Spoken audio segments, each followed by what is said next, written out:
Bueno, pues buenas tardes, lo primero, como siempre, y hoy no vamos a hablar de astronomía, por lo menos en un rato. Aunque vamos a hablar de la herramienta principal de la astronomía, que no son los telescopios, no son los radiotelescopios, no son nada de lo que habitualmente pensamos. La herramienta principal de la astronomía, como la herramienta principal de toda la ciencia, son las matemáticas. Las matemáticas es la herramienta que permite el desarrollo de la ciencia. Sin matemáticas no hay ciencia. Por eso muchas veces cuando hablo con gente que le gusta la ciencia o se está iniciando a la ciencia, yo siempre le digo, también tienes que aprender algo del idioma que habla la ciencia. Y luego descubres que las matemáticas, en contra de lo que nos han enseñado o mal enseñado en el colegio, son auténticamente maravillosas y te abren un mundo increíble. No hay nada más espectacular que el lenguaje de las matemáticas. Nada que haya hecho el hombre, nada, ni la pintura, ni la música, ni nada, se puede comparar a lo que las matemáticas nos enseñan del universo. Es absolutamente increíble lo que podemos aprender utilizando una herramienta que es muy complicada, pero que sus bases fundamentales las puede entender cualquiera, porque sus bases fundamentales las llevan usando el ser humano no 1000, 2000, 3000, 70.000 años en algunos casos, como vamos a ver en breve. Bueno, lo primero que quizá podamos definir es qué son las matemáticas. Entonces, en realidad aquí he hecho una simplificación porque las matemáticas tienen muchas más partes, ¿no? Ahora la matemática moderna incorpora cosas como la topología, el cálculo no lineal, etcétera, etcétera. Pero yo me he centrado en las tres clásicas, que todos en la escuela las hemos visto, que son la aritmética, podríamos definirlo como las operaciones con números, las operaciones básicas, sumar, restar, multiplicar, dividir, entender los conjuntos de números. La geometría, que sería todo aquellos que nos contaban de líneas, rectas, círculos, cuadrados, ángulos, trigonometría, etcétera, etcétera. Y el álgebra, que básicamente son ecuaciones y en parte las funciones, aunque ahora las funciones tienen su propia rama. Hay veces que un descubrimiento matemático coge de todo un poco. Yo, por ejemplo, esto que estamos viendo aquí y ahí dibujado es el famoso teorema de Pitágoras. ¿De acuerdo? Lo único que está diciendo es que el cuadrado de la hipotenusa del triángulo, es decir, del lado largo, es igual a la suma de los cuadrados de los catetos. ¿Y eso qué significa? Que si yo tengo un terreno cuadrado, otro terreno cuadrado, puedo calcular también el valor del otro terreno cuadrado en el otro lado del triángulo. Esa era la razón por la que todos querían trazar triángulos para luego mover las fincas. Trazando ese triángulo y conociendo las medidas de dos de los lados, podía conocer el área del terreno adyacente sin ningún problema, ya que el área de un cuadrado es lado por lado, con lo cual es muy sencillo. Es decir, que aquí tenemos aritmética, porque hacemos operaciones, geometría, porque trazamos triángulos, cuadrados, etcétera, etcétera, y álgebra porque resolvemos una ecuación muy simple, como hallar el valor de una superficie conociendo dos que no son la misma. ¿De acuerdo? Es decir, que normalmente cualquier descubrimiento matemático incorpora partes de las diferentes partes de la matemática. Es muy raro hablar de geometría solo, porque no existen. Vosotros habéis visto círculos por la vida ahí flotando, o líneas rectas, o triángulos. Eso forma parte de otras cosas, ¿no? que luego podemos ver. Si nos vamos un poco al pasado, hay indicios de matemáticas bastante avanzadas en el pasado más lejano. Por ejemplo, el más conocido es la cueva de Blombos, en Sudáfrica. Hace 70.000 años, es decir, estamos hablando de que el ser humano moderno tiene unos 100.000 años de antigüedad, con lo cual estamos hablando de los primeros seres humanos, Homo sapiens como nosotros, no estamos hablando de neandertales ni nada por el estilo, estamos hablando del Homo sapiens. En Sudáfrica ya realizó, luego vamos a ver lo que hicieron, algunos claros ejemplos de cuentas de tiempo, es decir, dibujos que indicaban matemáticas elementales, normalmente medida del tiempo. Pues ya explicamos que una de las razones de la astronomía, igual que de las matemáticas, era medir el tiempo, saber cuándo iba a llegar el invierno, cuándo iba a llegar la primavera, cuándo podían salir a cazar con más facilidad o aparecían ciertas plantas que podían recolectar.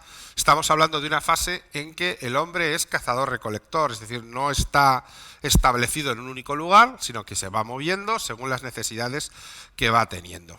También hemos visto que hay claras indicaciones de que las mujeres grababan su ciclo menstrual en en huesos o en tablillas, para saber, más o menos poder contar, cuándo les iba a venir la siguiente regla. Y esto se sabe porque normalmente la medida de los agujeros era alrededor de 28, con lo cual evidentemente ahí vemos un clarísimo uso normal y lógico, es decir, pues yo mi ciclo menstrual lo estoy grabando haciendo agujeros en un hueso. Es que la pregunta que haces, si está relacionado con el tema de la luna, es al revés. Del ciclo menstrual es muy probable que pasáramos al lunar. Es decir, el calendario lunar tiene mucha influencia de este calendario. Porque si os dais cuenta, las lunas no son estables en sus fases, no son siempre el mismo día. Si tú coges el año pasado y este año y comparas las lunas llenas, no coinciden en días, en los meses respectivos, con lo cual como calendario es inútil. El calendario mensual es absolutamente inútil.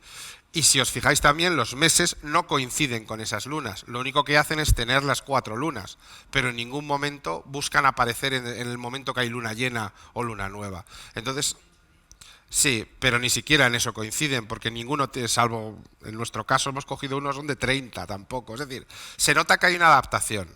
Entonces, la idea de ese ciclo menstrual lo hemos llevado luego a adaptarlo a un ciclo mensual con el tema de las fases de la luna. Pero evidentemente en la antigüedad no tenían esas preocupaciones. El día se medía por días, no por meses. No había el concepto de meses. Y el concepto de año se medía más o menos por las anotaciones grabadas o porque el sol aparecía en determinado punto que ellos habían observado, que eso significaba que era la primavera, el verano, el otoño o el invierno.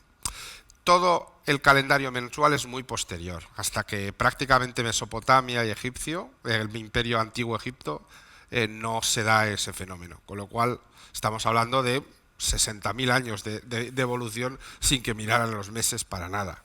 Y ni siquiera se parecen a los meses actuales.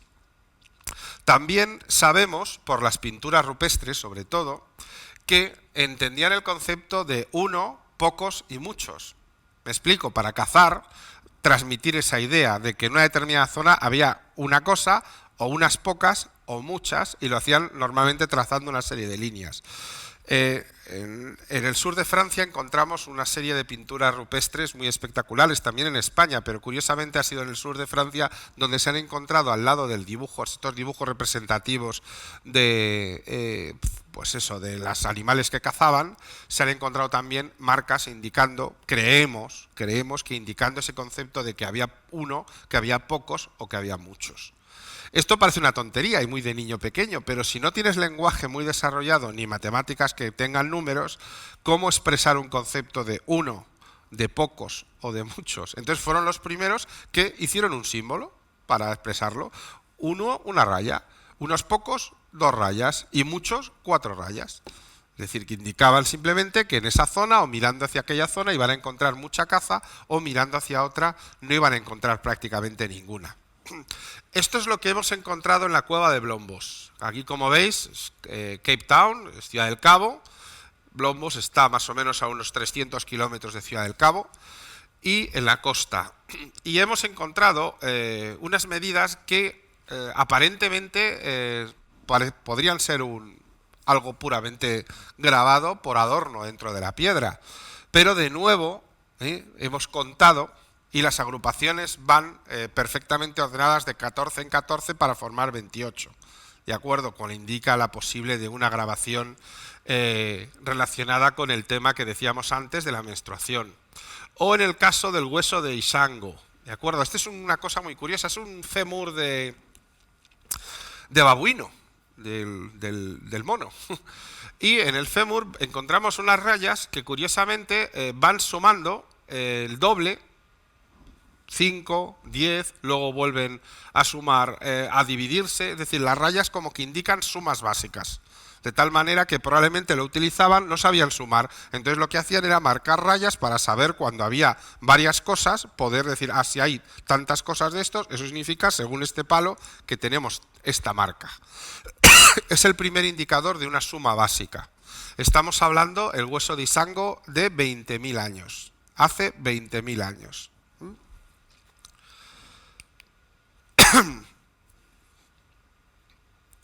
Bueno, la primera, creo que no tengo más, no me he saltado en una, no. La primera gran civilización que vamos a encontrar que desarrolla las matemáticas avanzadas es la cultura del Valle del Indo. La cultura del Valle del Indo no es la cultura de la India, aunque esté situada en la frontera de la India con Pakistán. De hecho, la cultura que vamos a estudiar, que se llama la civilización Harappa, es más bien en territorio pakistaní, de lo que hoy es Pakistán, ¿de acuerdo? Está considerada como una de las civilizaciones más avanzadas de la época. Tenían un desarrollo absolutamente sorprendente, muy superior a sus contemporáneos en Egipto, por poner un ejemplo, que si os dais cuenta por fechas coinciden.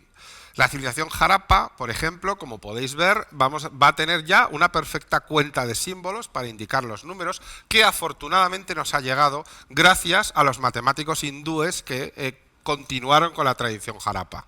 De hecho, hoy en día todavía se habla de los números Harappa. En la India, si vais, no es raro encontrar inscripciones con números Harappa, porque se consideran algo muy antiguo y muy cercano pues, a las leyendas de sus miles de dioses y demás en el mundo hindú.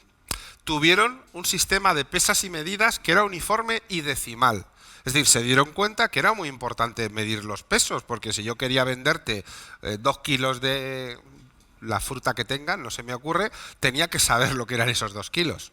¿De acuerdo? Entonces, lo que se hizo fue en todo el imperio tener el mismo tipo de medidas y de pesas. Esto os puede parecer muy obvio, pero hasta principios del siglo XX en España, anda que no teníamos unidades de peso. Anda que no teníamos. Que si arrobas, que si no sé qué, que si fanegas, que si no sé qué, sé cuánto. Es decir, que realmente no penséis que esto es tan fácil como decir kilo. Y todavía hoy en el mundo tenemos una discusión entre las medidas del sistema decimal y las del sistema imperial. Que si kilos o libras, que si metros o millas. Y luego pasa lo que pasa con las naves espaciales, ¿no? Que las estrellamos por culpa de que un programador norteamericano mete los datos que eran en metros en yardas y estrella miles de millones de dólares de aterrizador en Marte, lo hace picadillo en la atmósfera, en el suelo, ¿no? Bueno, es una civilización muy poco conocida, luego os enviaré unos enlaces también para que la podáis ver, porque es de estas cosas que se conocen muy poco. Era increíble su desarrollo, por ejemplo, en el desarrollo de las calles, ¿de acuerdo? Todas sus ciudades tenían las calles en ángulos rectos y se cruzaban en perfectos ángulos rectos. No permitían que no se desarrollara la ciudad en forma de una cuadrícula, como hacemos hoy en día, con aceras, para evitar que el barro entrara en las casas. Un perfecto diseño que los únicos que se acercaron un poco fueron los incas, y mucho tiempo después, muchísimo tiempo después. Si comparamos cómo vivían, por ejemplo, no las grandes élites, pero me refiero a la gente llana en Egipto o en Mesopotamia, eran cuchitriles. Sin embargo, aquí eran auténticas ciudades con sus calles, un sistema de regadío basado en el Indo, que es este río que más o menos marca una frontera. Bueno, realmente circula más por Pakistán que por la India, pero en su momento, en la India, su nombre viene de este río, del río Indo, aunque no esté en la India, hoy en día por cuestiones puramente políticas. Sin embargo, esta civilización desaparece con cierta rapidez, probablemente por una sequía bastante prolongada y por invasiones de pueblos del norte, de lo que hoy en día es Uzbekistán, Tayikistán y todos estos pueblos rusos que acaban en istán y que todavía hoy en día los conocemos. Si nos vamos más o menos un poquito más tarde, encontramos un texto matemático que es el llamado Papiro de Moscú. Ya nos vamos a Egipto. Este es uno de los pocos textos que compende ciertos tratados matemáticos que se hicieron en Egipto. Pero los egipcios eran muy curiosos porque lo hacían en forma narrada. Es decir, te contaban problemas de matemáticas. Entonces, en el papiro lo que hay es grabado problemas matemáticos que te pueden surgir en la vida día a día. Por ejemplo, uno que dice, si te dicen una pirámide truncada de 6 de altura vertical por 4 en la base y 2 en lo alto, haces el cuadrado de 4 y resulta 16, doblas 4 y resulta 8. Entonces te va desarrollando cómo calcular el volumen de ese depósito. Un poco como haciendo pequeños trozos del propio depósito, ¿no? Y lógicamente esto está traducido, aquí estaría puesto con un jeroglífico. También calculaban el volumen de una esfera. Yo pienso, y muchos científicos piensan, que este conocimiento le llega por contacto con la civilización india, del Indo, ¿de acuerdo? Porque hay un contacto. Realmente no había mucha distancia y en ese momento ambos imperios comerciaban a través de lo que hoy en día es la península arábiga, con lo cual no es nada descabellado que tuvieran contacto y que realmente pudieran desarrollar. Este es un poco una impresión de todo el papiro, en el que incluso encontramos referencias triangulares a Pitágoras, muchísimo antes de Pitágoras. Estamos hablando de 2000 años antes de Cristo. Pitágoras más o menos es más de un milenio posterior. ¿De acuerdo? Bueno, ¿qué no quiere pasar? Otro ejemplo es el papiro matemático de Rhind o la tablilla de madera de Eckmin, en el cual, fijaros, perfectamente desarrollados triángulos para calcular su hipotenusa. Es decir, que conocían muchísimo antes de Pitágoras ese desarrollo. Eso es normal, es decir, los egipcios, uno de sus aportes aquí, como veremos luego en el mapa esquemático que he preparado, es la geometría. Eran unos geómetras de geometría muy evidente porque construían muy bien y porque tenían un sistema para medir los campos y los terrenos que era muy avanzado. Y cuando decimos teorema de Pitágoras puede ser un insulto para los egipcios, porque 1500 años antes de Pitágoras ya lo conocían y probablemente cualquier escriba que enviaban para arreglar un problema en el campo perfectamente sabía trazar ese teorema y desarrollarlo. Lo que pasa que como nos ha llegado el libro, no el libro, sino el descubrimiento de Pitágoras a través de la influencia griega, parece que se quedó ahí y realmente es muy anterior. Pero en otras civilizaciones es incluso anterior. ¿De acuerdo? El 2700 a.C. Aparece en la escritura hierática, que también tiene su numeración, y es una numeración decimal. ¿De acuerdo? Entonces ya se empieza a parecer un poco a nuestros números. Y además, los egipcios, como os digo, eran muy buenos en la geometría y desarrollaron un sistema de fracciones que la llamaban las fracciones del ojo de Horus, que son unas fracciones cuyo numerador siempre es 1. ¿No? Y esto parece una tontería, pero les hizo descubrir que si tú sumas fracciones, 1 partido por 2, más 1 partido por 3, más 1 partido por 4, una suma infinita de esas fracciones no da infinito. Y eso fue un descubrimiento que hicieron los egipcios y que en su momento fue tremendamente curioso, porque nos pensamos, si yo sumo infinitos números, la suma me da infinito. Pues no, si sumas infinitas fracciones, te vas aproximando a un valor determinado. Es decir, los egipcios ahí descubrieron lo que hoy en día son las sucesiones, que por ejemplo para muchas cosas modernas son enormemente importantes. Lo que pasa es que en ese momento la única aplicación que le vieron fue en la construcción, que se dieron cuenta que podían generar construcciones perfectamente medidas, de tal manera que utilizaban fracciones. Ninguna otra civilización, salvo la China, las llega a utilizar. Por eso digo que me parece que el tema del ojo de Horus es también muy curioso. Sin embargo, fueron malos, entre comillas, calculando el pi.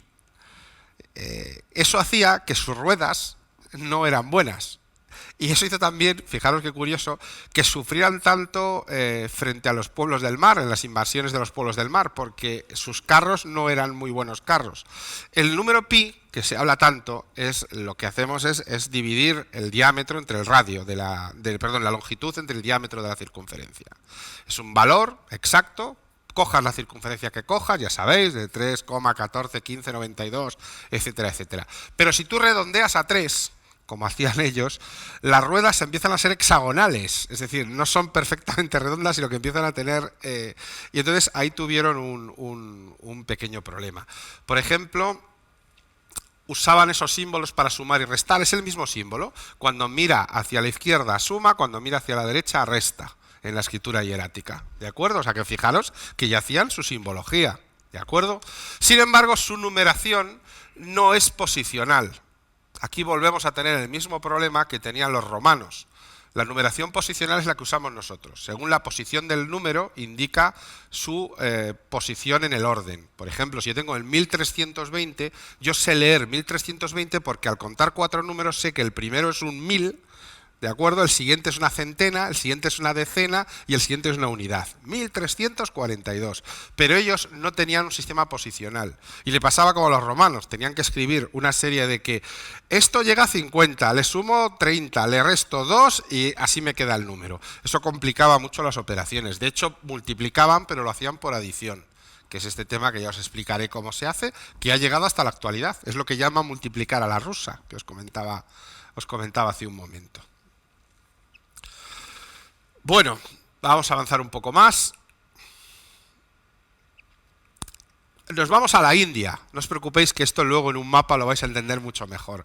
Una vez que desaparece la cultura del Indo, los Japara estos, Jarapa, perdón, se empieza a establecer lo que es la cultura hindú, como la conocemos hoy en día. Bueno, como la conocemos hoy en día no, porque la India no existía como tal. La India era un conjunto de pequeños reinos en el cual más o menos tenían una identidad común, pero no tenían una identidad nacional. ¿De acuerdo? Sin embargo, hay una serie de reinos predominantes en los cuales se desarrolla la matemática muy avanzada y coinciden y además tienen contacto con los griegos. ¿Por qué? ¿Quién se dio un paseo por allí en esa época? El amigo Alejandro Magno, que quiso conquistar hasta la India, pero ya cuando llegó a la India la cosa se le complicó. Bueno, se le complicó que se murió casi.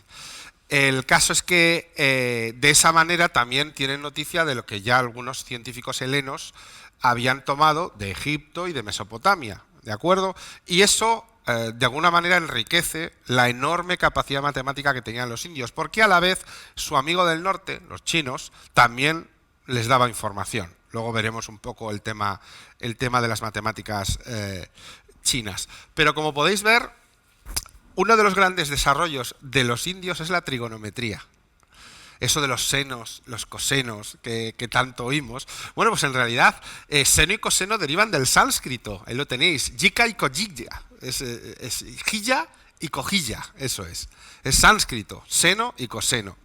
Básicamente, ellos dijeron que para calcular, hasta ahora todas las civilizaciones intentaban utilizar completamente la circunferencia. Ellos dijeron, ¿por qué una circunferencia? ¿Por qué no una cuerda, un trozo de la circunferencia? Hago un triángulo, esto es el coseno, esto es el seno, según la inclinación del triángulo va variando, y ahí tenemos la secante. Esto es absolutamente transformador para la ciencia, porque con estos datos se pudo desarrollar la matemática hasta un nivel que nunca jamás se había visto. No sabemos si esto vino de China o es un aporte hindú, pero el único sitio donde se desarrolla es en la India, donde tenemos libros que hablan y que se han conservado hasta hoy en día, porque si una cosa han tenido los indios es que han sabido conservar mucho de su patrimonio a lo largo de los siglos. Son muy nacionalistas. Los indios, hoy en día lo siguen siendo, son tremendamente nacionalistas, pero hasta un punto que no os podéis imaginar. Es decir, superan a japoneses y a muchas civilizaciones que los consideramos como muy amantes de lo suyo, ¿de acuerdo? Ellos lo son. Aquí vamos a ver, por supuesto, el auténtico origen de la numeración, que es evidentemente del sánscrito. ¿De acuerdo? Vemos un poco una evolución. No es verdad que fuera así del todo, pero a mí me gusta poner esta imagen porque es más fácil. Un purista me diría que ahí me estoy saltando un montón de pasos, pero yo creo que es ver un poco cómo poco a poco se van marcando los números, porque realmente del 1 al 0, como aparecen ahí, prácticamente hasta el siglo XIX no hay un convenio para escribirlos así. Se marcaban de muchas maneras, sobre todo porque en ese momento eran los únicos con los chinos que usaban el 0. En ninguna otra cultura se usaba. Los mesoamericanos sí, pero un poco más tarde. ¿De acuerdo? Entonces el 0 originalmente era un punto y aquello generaba muchas confusiones. Y por eso fue poco a poco indicándose como un círculo. De hecho, hoy en día el símbolo de conjunto vacío es un círculo tachado, que viene también un poco de ahí. Más o menos en el siglo VI de nuestra era, cuando se establecen estos números. Ya estamos hablando de nuestra era. Rápidamente a los árabes les gusta, porque consideran que es una herramienta muy buena. Dicen, si nosotros universalizamos que todos usemos estos números, es muy fácil cobrar impuestos, con lo cual, iba a decir el jeque, ¿no? ¿Cómo es, mejor dicho? El califa, ¿no? Era el califa. Le conviene, a la gente para medir los terrenos y para comerciar les conviene. ¿Y por dónde entra esto? Pues por España, obviamente, donde había árabes en cantidad y encima era un califato con un desarrollo superior a cualquier ciudad en Europa en ese momento. La Córdoba califal era mayor que Londres o que París en ese momento y tenía mucha más cultura y desarrollo que lo podrían tener estas capitales.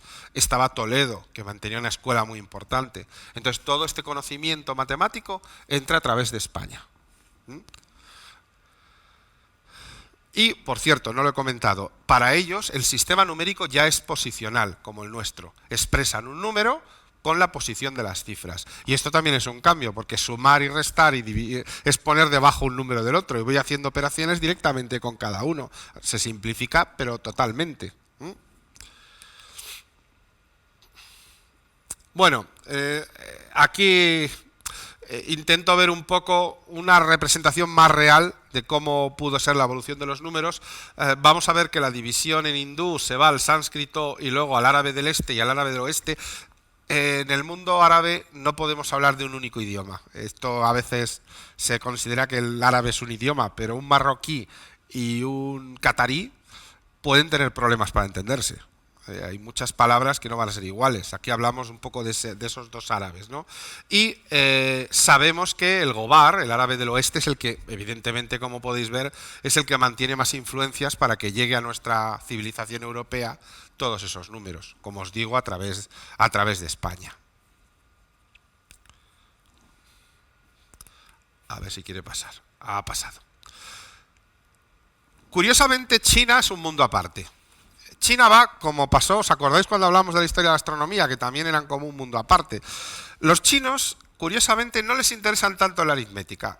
Bien, sí, esto de sumar y restar es importante y tal, pero bueno, como que no es lo más importante. Ellos son comerciantes. Y dice, con saber sumar y restar para calcular lo que cuesta, lo que te tengo que devolver, me vale y me sobra. Pero claro, pesar, hallar el peso de cosas, porque pensad que las básculas de la época eran todos del tipo romano, es decir, cogíamos unos contrapesos, ponía la cosa y así es como intentaba lograr el equilibrio. Pero si yo no tenía el peso exacto de lo que quería pesar, la cosa se complicaba, solo podía hacer aproximación. Pero descubrieron el álgebra. Ellos, lo que os comentaba antes, decían, vale, yo no sé lo que pesa una manzana, no sé lo que pesa una pera, pero veo que uno de mis pesos equivale al peso de 2 peras y de 3 manzanas. Pues con un proceso de álgebra básica, que hoy hacen niños en primaria y en primero de la ESO, calculaban el peso de cada una de las cosas. Ese desarrollo del álgebra les permitió tanto desarrollo de la astronomía. Por eso os comentaba que los chinos eran unos astrónomos tan absolutamente increíbles, porque el álgebra les permitía predecir las cosas, poder calcular cuándo iba a haber un eclipse, utilizando álgebra básica.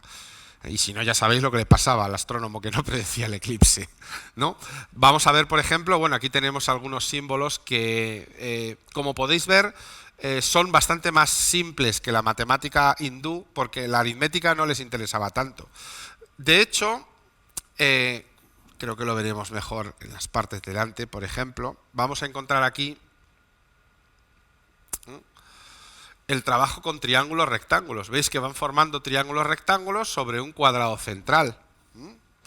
De aquí vendrían las sucesiones, incluida la de Fibonacci. ¿De acuerdo? Aquí lo que vemos es el principio de Cavalieri, que lo descubrimos en Occidente mucho tiempo después. Ellos lo conocían perfectamente. Y por supuesto, como os comentaba, esto ya es en la época de la dinastía Han. La aparición del álgebra por motivos exclusivamente comerciales, ya que hasta el siglo XVII India era una potencia comercial que comerciaba con todo el mundo. Sabemos que comerciaba con Europa. ¿Sabemos que comerciaba Europa por quién? Venga, os lanzo el reto. ¿Por quién lo sabemos? Lo sabe, ¿eh? Claro, por Marco Polo. Aquí los datos chinos no entran por España, entran por Venecia, por la República de Venecia, que en ese momento es la gran potencia comercial europea, que comercia a través de la ruta de la seda, es decir, los barcos venecianos van a la costa actual de Israel y Líbano y allí recogen lo que llegaba por las caravanas desde el interior, desde Afganistán y desde la India y China. ¿De acuerdo? No había una ruta comercial marítima en ese momento y lo que hace Marco Polo es abrir el comercio directo con China. El comercio directo implica también no solo comercial con cosas, también con conocimiento. Y esto empieza a llegar a Europa. Qué curioso que a raíz de esto aparezca el prerrenacimiento y el renacimiento en Europa. Una de las razones que yo creo que influyó, yo y mucha gente, es la avalancha de conocimiento científico que llegó desde el lejano oriente. Sin embargo, ya os lo comenté cuando hablábamos de la astronomía china, China llega un momento que decide cerrarse, decide que no quiere saber nada del mundo exterior y se cierra en sí mismo. Y eso provoca que se detenga su desarrollo. Y cuando llegan las potencias occidentales en el siglo XIX, pues la conquistan y deciden repartírsela ahí un poco como quieren, ¿no? Y ahí pues tenemos las guerras del opio y todas estas cosas, que si habéis visto aquella película de 55 días en Pekín, pues lo podéis ver muy bien. Por supuesto, el álgebra explota en muchos lugares e incluso encontramos poemas escritos en Europa un poco después que juegan con el concepto del álgebra. Aquí tenemos un poema escrito ya un poquito antes del Renacimiento, en el que en realidad está describiendo una ecuación. El poema dice: caminante, aquí fueron sepultados los restos de Diofanto, y los números pueden mostrar, oh milagro, cuán larga fue su vida. Vale, su vida fueron X años. Es lo que dicen los primeros versos. La sexta parte constituyó su infancia. Pues X partido por 6, la sexta parte. Había transcurrido además una duodécima parte de su vida cuando de vello cubrióse su barbilla. Es decir, X partido por 12. ¿De acuerdo? Y la séptima parte de su existencia transcurrió en un matrimonio estéril. Pues X partido por 7. Pasó un quinquenio y le hizo dichoso el nacimiento de su primogénito. 5 años, un quinquenio son 5 años.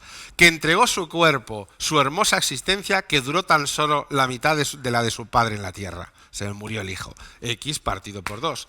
Y con profunda pena descendió a la sepultura, habiendo sobrevivido 4 años al deceso de su hijo.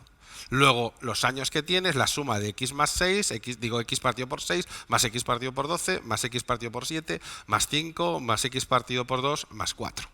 Es una ecuación de primer grado, vulgar y corriente, que no he resuelto porque os la voy a lanzar como reto a ver quién me dice cuántos años vivió Diofanto. Ese es mi reto para que os dejaré allí.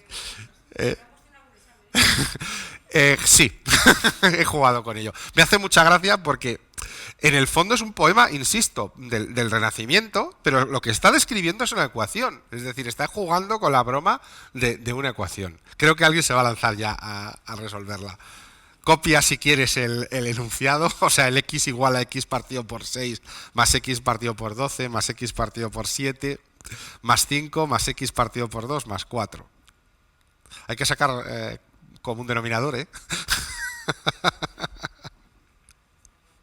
Si tenéis la aplicación esa del móvil, la del Photomath, perdón, le hacéis una foto y la resuelve. Que yo vigilo los móviles de los alumnos cuando la... Sí, sí. Venga. Bueno, aquí vamos a encontrar, por ejemplo, en el siglo V, fijaros que Zhu Xunkai calcula el valor de pi, lo calcula hasta 7 lugares decimales y lo hace correctamente. Es decir, ya sabíamos 7 decimales de pi. Fijaros, papiros chinos que graban perfectamente los triángulos y rectángulos de Pitágoras. O que, por ejemplo, encontramos una sucesión de Fibonacci, pero explicada en modo algebraico. O que encontramos, por ejemplo, circunferencias y circunscritas o inscritas dentro de triángulos. Esto no lo veríamos en Europa hasta el siglo XVIII. 18. O sea que imaginaos el adelanto. Sin embargo, los matemáticos chinos no son muy dados a comunicar sus descubrimientos porque se consideran secretos de Estado. En esto no son los únicos, coinciden también con los griegos. Los griegos, un poquito antes, habían cogido todo el conocimiento que les llegaba de Egipto, de Mesopotamia, de la India y de China, y posteriormente a Pitágoras, lo que llamaban los socráticos ya, es decir, contemporáneos de Sócrates y de Platón, llegan y consiguen un desarrollo matemático muy importante, pero empiezan a descubrir cosas que no son perfectas. Ellos adoraban la perfección, hablaban del mundo de las ideas, ¿no?, donde estaba toda la perfección y que nuestro mundo era como imperfecto y que los números pertenecían a ese mundo de las ideas. Y empiezan a descubrir que existen números irracionales, números negativos. Y es tan demoledor para ellos que deciden parar de investigar en matemáticas. Y lo ocultan todo. Lo ocultan todo. De hecho, sabían la demostración de que la raíz cuadrada de 2 no es exacta 1000 años antes de que se volviera a hacer en Europa. porque luego hemos encontrado escritos sobre ese tema, pero lo ocultan radicalmente y separa la investigación. Y ese frenazo frena también a los romanos, que en el fondo, en nivel científico, han sido herederos de los griegos, porque tampoco tienen aportes excesivamente importantes, y se junta, para bien o para mal, yo creo que en este caso para mal, con la aparición de la Iglesia Católica en Occidente, que aún frena más todavía el conocimiento científico. Esa Edad Media tan oscura que vivimos en Europa, mientras que en el resto del mundo no era para nada oscura. Era el momento de florecimiento de chinos, hindúes y árabes, ¿no? Sin embargo, en Europa cualquier sinónimo de investigar era considerado casi una herejía, y si no... Yo muchas veces... Sé que hay gente que dice que es un libro exagerado en ese aspecto, pero lo que se cita en El nombre de la rosa, en el libro sobre todo, la película está muy bien, pero yo recomiendo mucho el libro, es verdad. Y hay una cita muy concreta que habla de que la Iglesia decía que el conocimiento acarreaba desgracia. Entonces era mejor no conocer nada, ¿no? Y dejarse fiar de lo que diga la Iglesia y punto. Ojo que en algunas cosas no creáis que... Ahora no tanto la Iglesia, sino ahora otros elementos, hemos cambiado. Vamos a resumirlo un poco, para que veáis los pasos, porque son como muy curiosos. ¿De acuerdo? ¿Os acordáis que hablábamos de geometría, de álgebra y de aritmética? ¿Vale? Como que cada civilización se va especializando en algo. Por ejemplo, encontramos que Egipto y Mesopotamia son geometría sobre todo, pero con muy poca aportación de aritmética y de álgebra. Bueno, de álgebra cero, totalmente. Y de aritmética la básica. ¿De acuerdo? Sin embargo, aquí vamos a encontrar que en China hay grandes conocimientos y vamos a ver que además llegan primero a la India y de ahí al mundo árabe y de ahí hacia España y curiosamente también de manera directa hacia Venecia a través de la ruta de la seda, que no es esa que he hecho, pero casi. La línea recta esa casi me sale encima de la ruta de la seda, ¿no? Entonces, las matemáticas hacen un camino hacia el oeste. El conocimiento global de las matemáticas. Ojo, no estoy diciendo que las civilizaciones del oeste no conocieran matemáticas. Claro que conocían matemáticas. ¿Cómo no van a conocer matemáticas si se construyeron los zigurats, las pirámides, los templos griegos? Claro que conocían matemáticas. Pero el conocimiento global de las matemáticas es un movimiento desde el oeste, desde el este, desde China y la India, hacia el oeste. Ellos fueron los que sistematizaron las matemáticas modernas. Y ahora, muchas de las cosas que estudiamos, que nos parecen y que nuestros alumnos ahora que están en secundaria, por ejemplo, y les ven peleando ahí con ecuaciones, con álgebra, con geometría, vienen de allí. Incluso los nombres, el álgebra, al-Jawiri, es un nombre árabe, en honor a un matemático árabe, además. Es decir, que también muchas veces eso nos ha hecho pensar que todo venía de los árabes, ¿no? Pero no es así. Los árabes actuaron muy bien, por otro lado, de transmisores de conocimiento. Porque los primeros 1000 años de los árabes, o un poco menos quizá, no son los árabes que luego hemos conocido, e incluso conocemos hoy en día. Es una civilización muy moderna, muy abierta, muy tolerante y muy dispuesta a compartir conocimiento. Eso, desgraciadamente, con el fin del califato y sobre todo el cordobés, se fue todo al garete. Esto, ¿por qué me parece importante? Lo digo muchas veces, que solo si conocemos el lenguaje de las matemáticas realmente podemos entender el universo. Es decir, sin las matemáticas, nuestro conocimiento del universo es simplemente observar lo que pasa sin poder llegar a entenderlo. Pero las matemáticas son los que nos lo explican realmente. Evidentemente, nosotros podemos solo llegar hasta donde nuestro nivel de matemáticas pueda llegar. Pero yo creo que todo el mundo debe tener unos conocimientos básicos de matemáticas. Que el gran error que ha habido en general en la educación es dividir la educación entre humanidades, entre letras y ciencias. Igual que creo que en ciencias todo el mundo debe tener ciertos niveles de conocimiento de humanidades también. Es decir, que ambas cosas es absolutamente necesarias. Pero eso de dividirlo un poco de esa manera creo que es un daño enorme que durante siglos, y desgraciadamente en España sigue siendo un mal bastante importante, se sigue manteniendo. Y creo que las matemáticas se puede llegar a conocer la aritmética porque todos la conocemos, todos estamos alfabetizados aritméticamente, sabemos operar y entendemos los conjuntos muy bien. Incluso hay gente que me dice, ya, es que yo lo de los números negativos, lo entiendes perfectamente. Cuando miras el saldo de tu cuenta, sabes si estás positivo o estás en negativo. Entiendes los números positivos y los números negativos, punto. Yo entiendo que haya gente que me diga, joder, los números irracionales. Vale, hay límites, yo entiendo, pero para la aritmética, con conocer los números enteros, positivos y negativos, basta. Los complejos también. Pero fíjate, por ejemplo, en el tema de los números complejos realmente solucionan cosas muy concretas. Pero, por ejemplo, tiene mucha importancia en la encriptación de los móviles también, junto con los números primos. O entender el concepto de número primo, que solo puede entender cualquiera. Un número que solo es divisible por uno y por sí mismo. Ya está. Entonces, ves enseguida, vale, voy contando. El 1, sí. El 2, sí. El 3, sí. El 4 no, porque es divisible por 2. El 5 por sí mismo y por 1, es primo. El 6 no. El 7 sí. El 8 no. El 9 no. El 10 no. El 11 sí. Es decir, es muy fácil hacerte tu propio criterio y darte cuenta que los primos son algo muy fácil también de entender. Y si nos metemos en el álgebra, por lo menos saber resolver una ecuación básica. Eso nos permite muchas veces solucionar problemas del día a día, porque nos los podemos encontrar.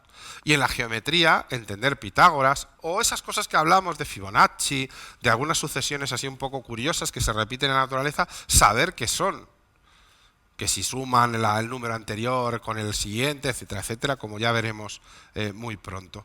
Pero es muy importante que le deis esa importancia. Yo muchas veces digo, yo es que en estas charlas no me gusta meter matemáticas porque sé que se divide por dos la atención de la gente.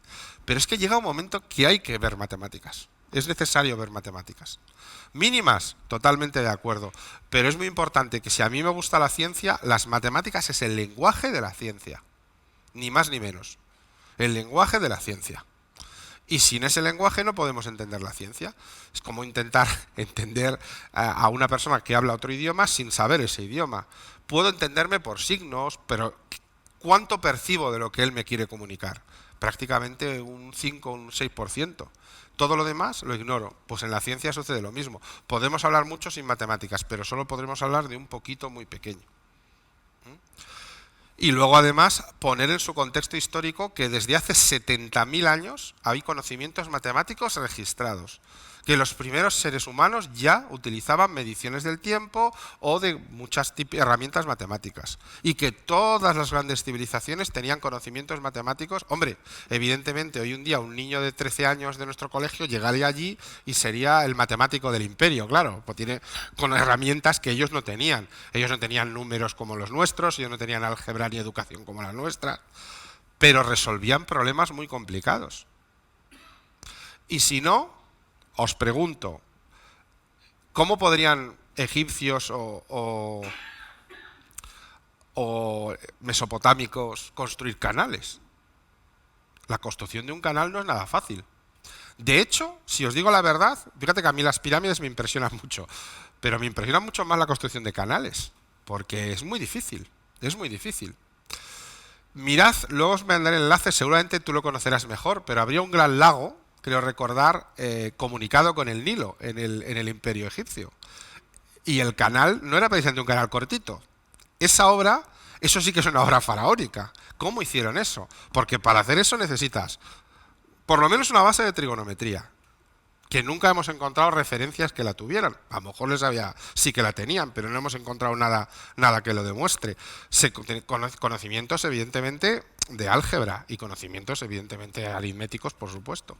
Y lo hacían bien y perfecto. Es decir, que entonces, todas las civilizaciones han hablado matemáticas. Y en contra de lo que sale en la película de La Llegada, que a mí me gusta mucho y quiere dejar de lado un poco las matemáticas y utilizar otras ideas, yo soy más del tipo Contact, de la otra, ¿no? Y pensar que si un día viene un ser extraterrestre, probablemente las matemáticas sea una buena forma de hablar con ellos, porque las matemáticas son iguales aquí como en otra parte de nuestro universo. En eso no hay diferencias. Vivimos en un único universo y evidentemente los triángulos son como son.